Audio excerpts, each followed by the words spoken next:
கதை கேட்கலாம் வாங்க. நல்லது காலம்னு சொல்லுவாங்க இல்லையா? அதுக்கான ஒரு குட்டி கதை தான் அது. ஒருத்தர் ரொம்ப பண கஷ்டத்தில் இருந்தான். தான் பண கஷ்டத்தை கடவுள்கிட்ட தான் சொல்லணும். கடவுளே, எனக்கு ரொம்ப பண கஷ்டமாக இருக்குது, ஒரு ரூ. 100 அனுப்பி வைங்கன்னு சொல்லி கடவுளுக்கு ஒரு கடிதம் எழுதி அதை கடவுள்னு போட்டு விலாசம் போட்டு தபால் பெட்டியில் சேர்த்தான்.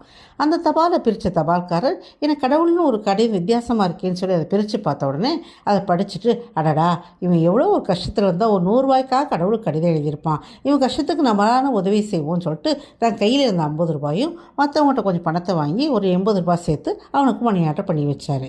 அந்த மணி ஆர்டர் கிடச்சோட அந்த மனுஷனுக்கு கொஞ்சம் சந்தோஷமும் கூடவே கொஞ்சம் கவலையும் வந்தது. உடனே கடவுளுக்கு ஒரு ரிப்ளை கிடையாது எழுதுனா, கடவுளே, நீங்கள் அனுப்பின பணம் கிடைச்சது, ஆனால் இனிமேல் நீங்கள் பணம் அனுப்பும்போது தபால்காரர் மூலமாக நீ மணி ஆர்டர் பண்ண வேண்டாம்.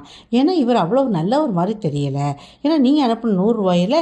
20 எடுத்துகிட்டு ரூ. 80 மட்டும்தான் அனுப்பியிருக்காரு அப்படின்னு சொன்னான்.